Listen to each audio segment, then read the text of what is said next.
భారత క్రికెట్లో ఎంతో నిశ్శబ్దంగా తన పని తాను చేసుకుంటూ జట్టుకు ఎన్నో హిస్టారికల్ విజయాలను అందించిన ఒక గొప్ప ఆటగాడు అజింక్య రహానే. ఇప్పుడు ఆయన అంతర్జాతీయ క్రికెట్లో అన్ని ఫార్మాట్లకు వీడ్కోలు పలికాడు.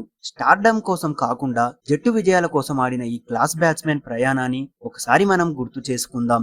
అజింక్య రహానే 1988 జూన్ 6న మహారాష్ట్రలోని అహ్మద్ నగర్ లో జన్మించాడు. చిన్నప్పటి నుంచే క్రికెట్ పై ఆసక్తి ఉండడంతో ఆయన తండ్రి ఒక చిన్న కోచ్ దగ్గర శిక్షణకు చేర్పించారు. సాధారణ కుటుంబం నుంచి వచ్చిన అజింక్య రహానే కష్టపడి తన ప్రతిభతో భారత జట్టులో స్థానం సంపాదించాడు. దేశవాళీ క్రికెట్ లో ముంబై తరపున ఎన్నో అద్భుతమైన ప్రదర్శనలు చేసి సెలెక్టర్ల దృష్టిని ఆకర్షించాడు. ముఖ్యంగా రాంజీ ట్రోఫీలో నిలకడగా పరుగులు చేయడంలో భారత జట్టులో చోటు దక్కింది. 2011లో ఇంగ్లాండ్ పై టీ20 మ్యాచ్ ద్వారా భారత జట్టులోకి అడుగుపెట్టిన రహానే ఆ తర్వాత వన్డే మరియు టెస్టు జట్టులో కూడా స్థానం సంపాదించాడు. ఆయన అసలు ప్రతిభ టెస్ట్ క్రికెట్ లోనే వెలుగులోకి వచ్చింది. టెస్ట్ క్రికెట్ అంటే ఓపిక, టెక్నిక్, క్రమశిక్షణ ఈ మూడు లక్షణాలు రహానెకు పుష్కలంగా ఉండేవి. ముఖ్యంగా విదేశీ పిచ్లపై ఆయన ఆడిన ఇన్నింగ్స్ ఇప్పటికీ అభిమానులు గుర్తు చేసుకుంటారు. 2014లో లార్డ్స్ మైదానంలో ఇంగ్లాండ్ పై చేసిన శతకం భారత్ విజయానికి కీలకంగా మారింది. ఆ ఇన్నింగ్స్ తో ప్రపంచ క్రికెట్ దృష్టిని ఆకర్షించాడు. ఆ తర్వాత ఆస్ట్రేలియా, న్యూజిలాండ్, వెస్టిండీస్, దక్షిణాఫ్రికా వంటి దేశాల్లో కూడా అద్భుతమైన సెంచరీలు నమోదు చేశాడు.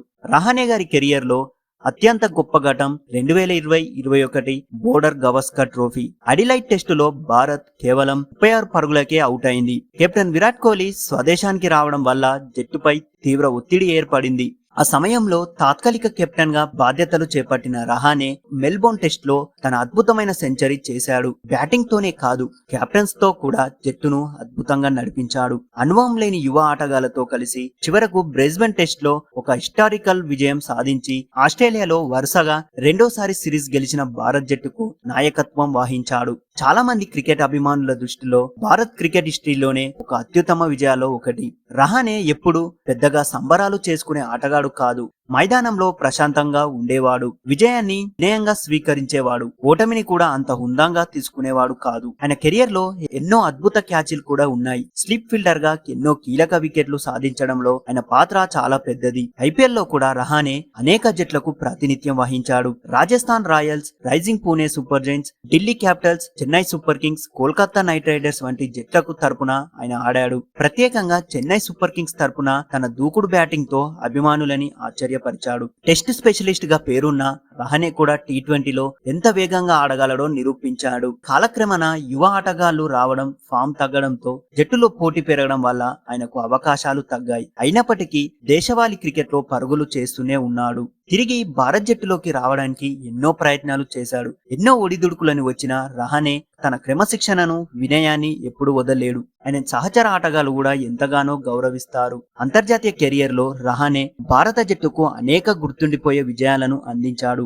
విదేశీ గడ్డపై ఆయన చేసిన పరుగులు, ఒత్తిడిలో ఆడిన ఇన్నింగ్స్, ఒక నాయకుడిగా చూపిన ప్రశాంతత ఎప్పటికీ అభిమానుల హృదయాల్లో నిలిచిపోతాయి. ఇప్పుడు అన్ని అంతర్జాతీయ ఫార్మాట్లకు రిటైర్మెంట్ పలకడంతో తన అద్భుతమైన అధ్యాయం ముగిసింది. కానీ రహానే పేరు మాత్రం భారత టెస్ట్ క్రికెట్ చరిత్రలో ఎప్పటికీ నిలిచిపోతుంది. క్రికెట్ లో ప్రతి ఆటగాడికి స్టార్డమ్ దక్కకపోవచ్చు, కానీ జట్టు కోసం నిస్వార్థంగా ఆడిన ఆటగాళ్లను అభిమానులు ఎప్పటికీ మర్చిపోరు. అజింక్య రహానే అలాంటి ఆటగాడే. ఆయన ప్రయాణం మనకు ఒక గొప్ప సందేశం ఇస్తుంది.